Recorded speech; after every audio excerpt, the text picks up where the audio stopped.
do you also have an old laptop that barely runs Windows anymore? Don't throw it away, because today I'll show you how this slow, forgotten machine can become a powerful little home server, running Linux completely free, fast and rock solid. And we're starting with something fun. I'll turn it into a Minecraft server, so my kids can finally play together on the same world here at home. The best part? It already has a built-in Ethernet port, so the network connection will be fast and super stable, perfect for a home setup. But wait, that's not all you can build from an old laptop. Let me show you some other cool projects you can make with it. Some of them I've already built myself, so you can easily follow along and recreate them at home. Others I haven't tried, but they are definitely on my to-do list because they all look super interesting. For each idea, I'll also show you a website where you can get started right away if you want to try it yourself. NAS Home File Server. First, you can turn it into a NAS, a home file server. With Open Media Vault, you can back up your photos, share files between devices, and even stream videos across your network completely free. Retro gaming console, or make it into a retro gaming console. I actually built one of these before using a Raspberry Pi, but honestly, there is nothing stopping you from doing the same thing on an old laptop. If you're curious how that turned out, check out my other videos where I built the RetroPie setup from scratch. Home Assistant Hub. You can also use it as Smart Home Hub. Home Assistant lets you control your lights, plugs and sensor all locally without the cloud. Personal Web Server. Host your own website or blog with Nginx. It's lightweight, fast and a great way to learn web technologies without paying for hosting. Ad blocking DNS. Next up, P-hole. It blocks ads and trackers across your entire home network automatically. You'll notice fast browsing and no annoying pop-ups. It's one of the best, set it and forget it. Docker Lab. Want to learn more about modern software? Use your old laptop as a Docker playground. You can spin up mini servers, test databases and experiment safely without touching your main computer. Music or media server. You can also run your own media server using Jellyfin. Stream your movies, shows or music to any device in the house. No subscription, no ads and totally private. Home AI server. And finally, you can even turn it into your own AI server using Olama. Run large language model locally, completely offline and use them from your browsers or other apps. I actually built one of these before too. If you are curious how to set up your own free AI assistant at home, check out my other videos about that project. So yeah, don't underestimate your old hardware. It's not junk, it's a small, free and surprisingly powerful computer waiting for a second life. And today I will show you exactly how to set up Project One, a home Minecraft server that you can manage right from your browser.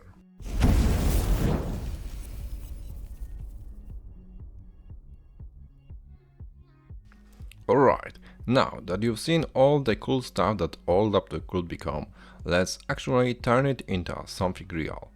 We're going to install Debian Linux, set up Crafty Controller and turn this dusty machine into a fully working Minecraft server, all in just a few steps.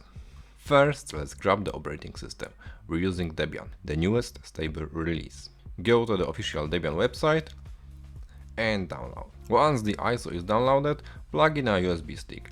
4 GB should be enough. Open Rufus, it's free, teeny and incredible easy to use. Select your USB device, select the Debian file,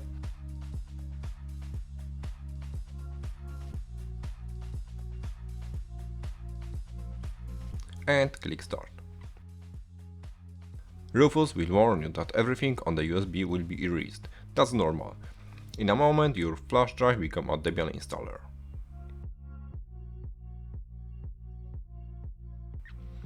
Now, move to the old laptop.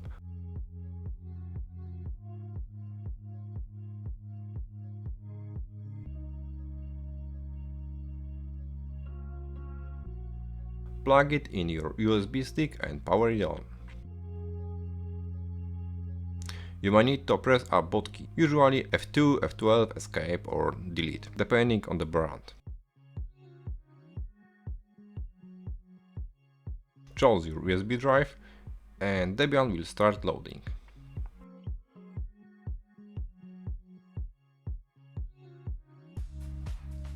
Choose language, region, keyboard and so on.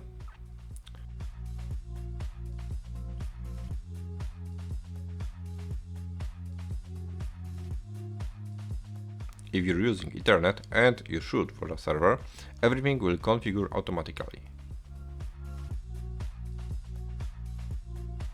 At this point, the installer asks for the hostname. This is simply the name of the computer on your network. I'm going to call it Minecraft server, so later it's easy to recognize and connect to.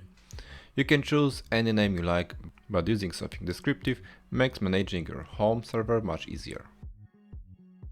Set a root password, then create a normal user.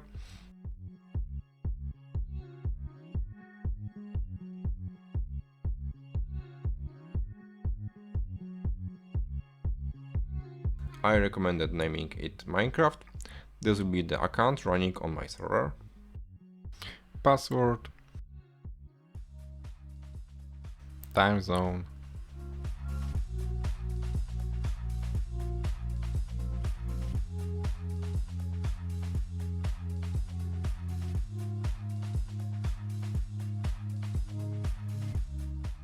choose guided, use the entire disk, select your hard drive, and select all files in one partition. For a Minecraft server, this is perfect.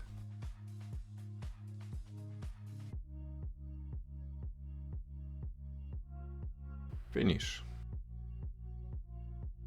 Continue. Yes. Continue.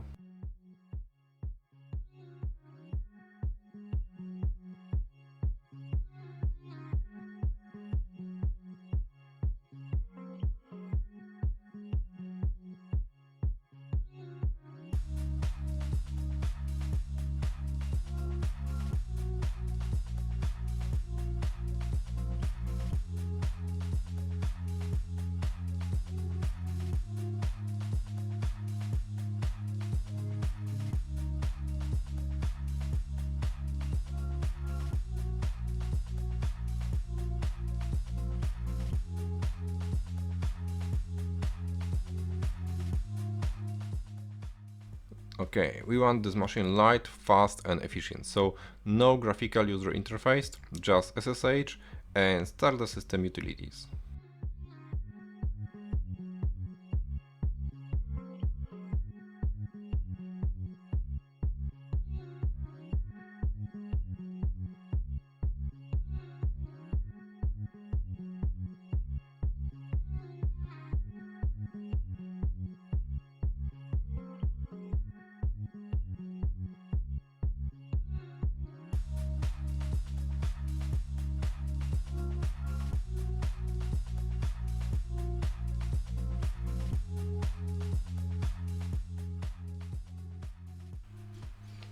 Install the group bootloader to your primary drive.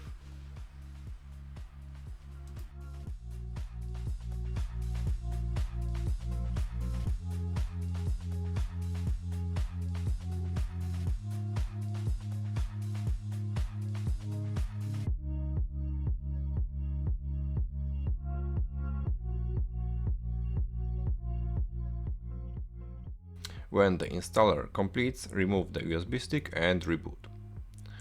Your old laptop is now a clean, fresh Linux server. You might be wondering why I'm using Debian instead of Ubuntu here. Ubuntu is great, especially for desktops, but for a small home server it wasn't the best choice in my case. Debian is extremely stable and very lightweight, and works really well with older hardware. I actually tried to install the latest version of Ubuntu first. I downloaded the official ISO, created the USB installer with Rufus, just like always. But after booting it on this laptop, I immediately ran into graphics driver problems. I tested multiple USB sticks and recreated the installer several times, but the result was always the same. In the end, it turned out that this laptop is simply too old, and Ubuntu's newer graphics stack doesn't fully support this hardware anymore. Debian, on the other hand, booted without any issue at all. No graphical glitches, no freezes, it just worked. Once Debian is installed, you can do everything directly on this laptop. I'm going to do it a bit differently. For convenience, I will connect to it from another computer using SSH. To connect, I use SSH with the username and the IP address of the server. In my case, it looks like username add IP address. Your IP address will most likely be different. You can easily check it after logging in locally by typing hostname -i. First, I update the system. I try to use sudo, but as you can see, sudo is not installed by default on a minimal Debian setup. So I switch to the root user su minus. Now I can run apt update and then upgrade all installed packages.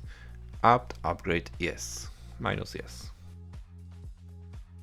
Next I install all the tools we'll need. Git, Python, Java, Nano, sudo and few others. This command installs everything at once. This part takes a while, so I will speed up the video. Once it's done, I exit the root account and go back to my normal user. Exit. Now I move to the home directory of Minecraft user, cd home Minecraft, and I clone Crafty Controller directly from official GitLab repository. Link you can find in the description or on my blog. I enter the Crafty directory, cd crafty -4, to avoid any system level Python issues. I created a fully isolated virtual environment. Python 3 -m virtual environment copies virtual environment and activate it. Now you can see that virtual environment appears at the beginning on the command line. That means the environment is active. While inside the Crafty directory, I now install all required Python packages. Pip install -r requirements.txt.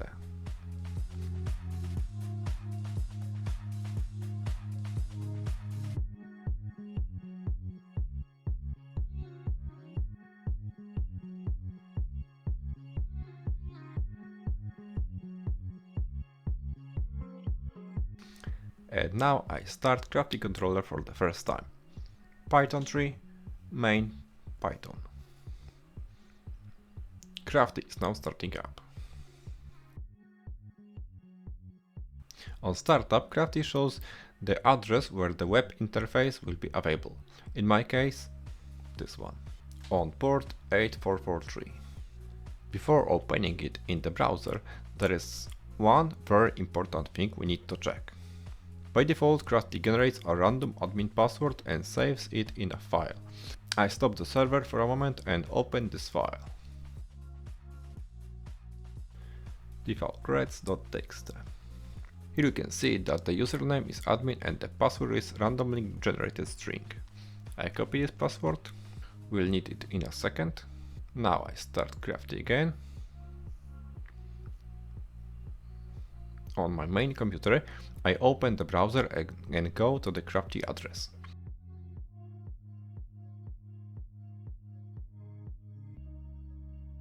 Because this is a self-signed certificate, the browsers show a warning. I click Advance and proceed anyway. Now I see the Crafty Controller login page. Username admin and password, the one from the file. And I'm logged in. From the dashboard, I click Create New Server.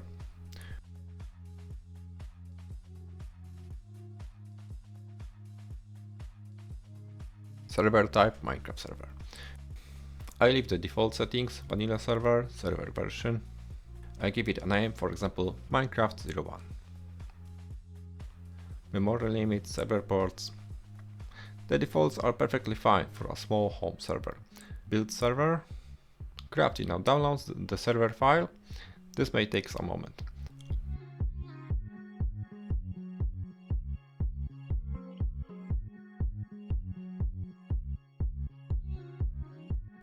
I confirm that I agree with end user license agreement.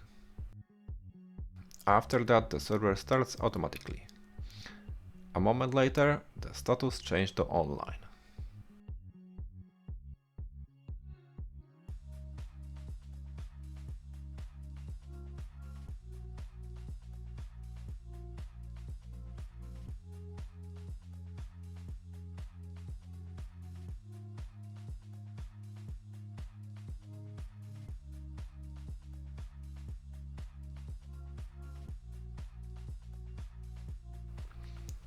Before finishing, I go to the server configuration and enable autostart. This means the Minecraft server will automatically start after a reboot or powerless, without any manual action. Autostart. Okay, I click save. To connect to your home server, open Minecraft and go to multiplayer. Then click add server. You can enter any server name you like. This is just for you. For the server address, enter the IP address of your Minecraft server. If you're using the default port 25565, you usually don't need to type it at all. It will work automatically. If you change the port, just add it after the IP address. Click done and your server should now appear on the list. Simply click on your server and that's it, you are in. If you want to learn more, the official Minecraft server documentation is available on minecraft.net and it explains how servers work in more detail. And fine, just to demonstrate, when I stop the Crafty Controller service, the web interface immediately becomes unavailable. This shows that Crafty is the central control panel for managing everything. To make Crafty start automatically every time the laptop turns on, create a systemd service. Okay, you can copy, paste this from my blog. Okay, let's quickly look at this file. And this is the most important part. It defines how Crafty is started. Okay, this tells systemd where Crafty lives on the disk. All commands will be executed from this directory. This is the exact command used to start Crafty. It uses the Python interpreter from the virtual environment and runs main Python file. If Crafty ever crashes or stops unexpectedly, start it again automatically. And of course, Crafty runs as a Minecraft user, not as a root. In short, this file makes sure the Crafty starts automatically, runs in the correct location, uses the installed Python environment and keeps running even if something goes wrong. Save and apply. Okay. Now Debian reload, enable Crafty and start.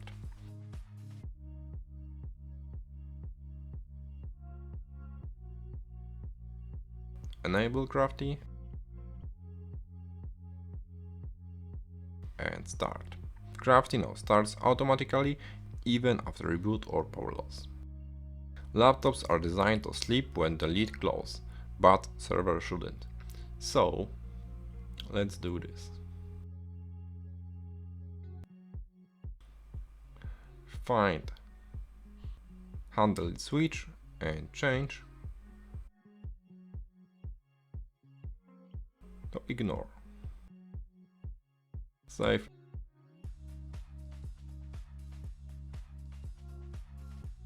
Okay, restart systemd. Now you can close the lid and your server will stay awake while using less power. Your kids or you can now join your new world from any computer on your home network. And that's it. This old laptop went from barely running Windows to a fully automated browser-controlled Minecraft server. If you want tutorials on the other project I mentioned earlier, like P-hole, RetroPie or your own local AI server, let me know in the comments. Thanks for watching and remember, don't throw away your old tech, resurrect it. Thanks for watching and see you in the next video.